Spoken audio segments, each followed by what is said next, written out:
I'm Alex Radcliffe from Board Game Co, and this is News and Week in Review, where we're going to dive into a variety of news pieces, as well as the videos and games we've covered this past week. With that, let's go ahead and start off with, and links and timestamps to everything down below. With that, let's go ahead and start off with the news. We have a few news pieces to dive into, starting off with a Stonemaier Games blog. If you ran Stonemaier Games from now on, what would you do differently? I love these kinds of thought experiments, particularly because I find it's so easy to criticize others for what they're not doing the way you want them to, but then it's so much harder to actually think through, well, how would you handle that? What would you necessarily do? And this, to be clear, I don't think this is necessarily in response to criticism per se. It's just a thought experiment, and I thought it's an interesting thought experiment that I like these kinds of things. And then in response to that, Mayday Games actually posted their own kind of like, hey, here are things I've done. Here's how our company has grown over the past few years. A different kind of company trying to be more thrifty, going into a lot of things. Some you might agree with, some you might not, but I thought it's an interesting look into Mayday Games as a company and the things that they've done over the years and how they operate, as well as, whether you agree with it or not, I just think it's an interesting look on how somebody has run a company, bringing it from, well, down here to where it is today. From there, we also have over here, we have Button Shy Direct. Speaking of things companies are doing, we have Button Shy Direct, was just recently announced. Basically, Button Shy is announcing that they are doing some line of games that are not going to crowdfunding. They're skipping crowdfunding. They're just direct. You want to go ahead and get these games, don't pay attention to Kickstarter or Gamefound, just get these games directly on our site. They're still doing crowdfunding, to be very clear. This is just a new line of games that are skipping the crowdfunding lineup. So in case you are a fan of Button Shy, make sure you keep your eyes on this so that you don't miss any of their games. Not that you need to buy all of their games, but in case you wanted to at least know about their games to decide whether you buy them, that's worth knowing. We have Compile moving from Greater Than Games to Synapses Games. We have more news on Synapses Games in a minute, but Compile moves from Greater Than Games to Synapses Games. They picked it up. This is after Flat River Group shut down Greater Than Games, leaving a few notable IPs, Spirit Island, Sentinels Multiverse, and Compile, I would say, are the most notable, that are left a little bit hanging, like what's going to happen with them next, and at least for Compile, we now know that answer. Speaking of Flat River Group, probably should have swapped these announcements. Over on Board Game Wire, we have an article talking about Flat River Group downsizing again as the veteran trio leaves to relaunch Luna imports under AC distribution. Also, they buy Synapses Games. It's a long headline, but it does cover the necessary main points. Basically, a trio of notable people at Flat River Group are leaving. They're leaving Flat River Group, and they're starting up Luna imports under ACD distribution. This is interesting because Flat River Group almost seems to be semi-exiting the board game space. Like that sounds very premature, and it probably is premature, but they are taking moves that seem to...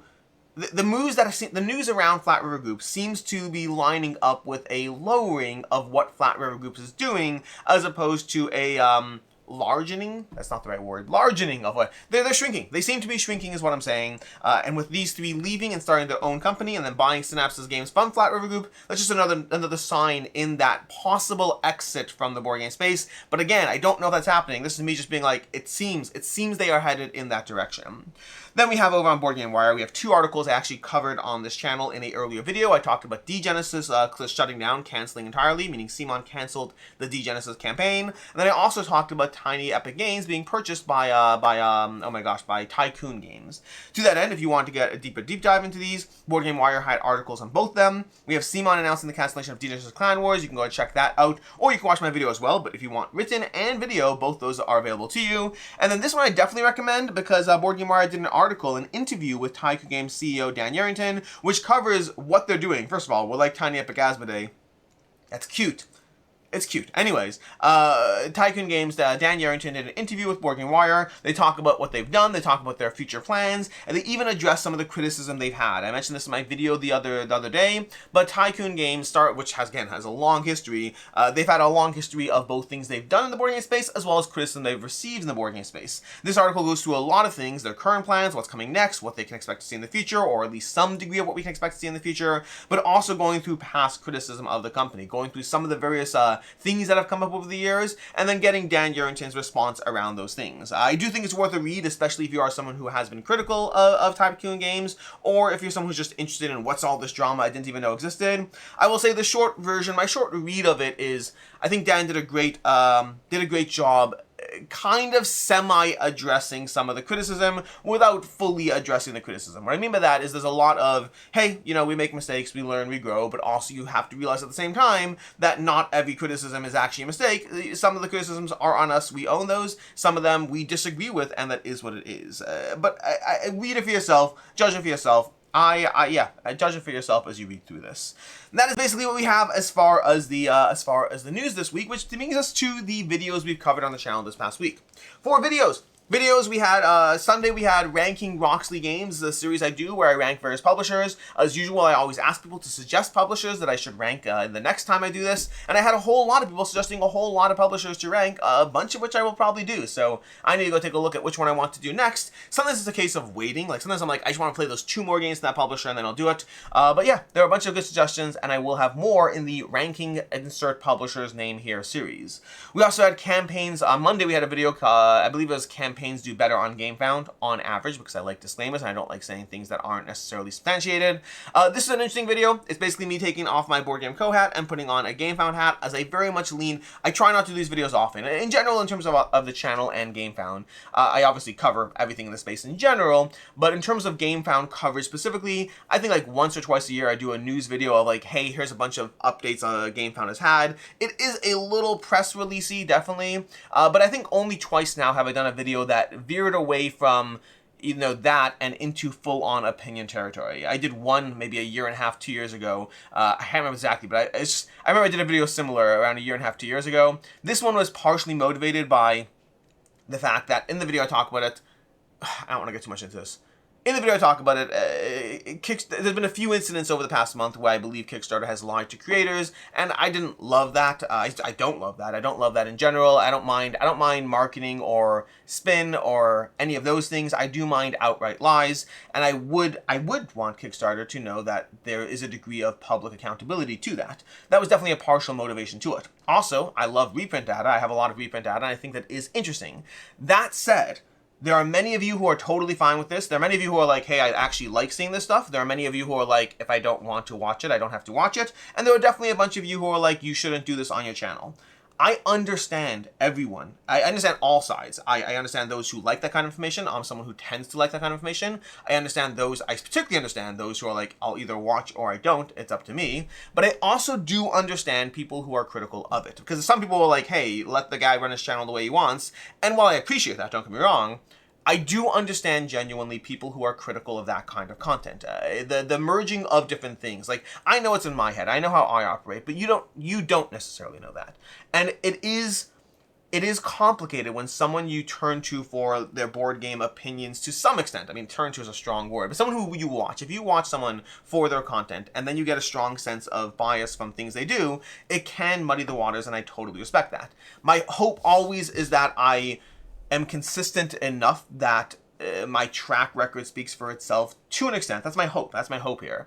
But I also recognize that if you watch and engage with my content, you are allowed to have an opinion as to what I should and shouldn't do, as long as that opinion is expressed respectfully, which every single one was. There wasn't a single person, at least in my opinion, that took a approach. Because I don't know if we've covered this in the channel, but if you say something in the comments in a way that you wouldn't talk to another human being in person, I block and move on. If you can't be bothered to treat anyone, myself or another commenter, as a human being, I block. You no longer have commenting rights on the channel. You can type what you want, but no one will see it or engage with it. It just doesn't exist, practically speaking. And that's because if you can't be bothered to treat people like human beings, I don't have time or patience for that in my backyard, so to speak.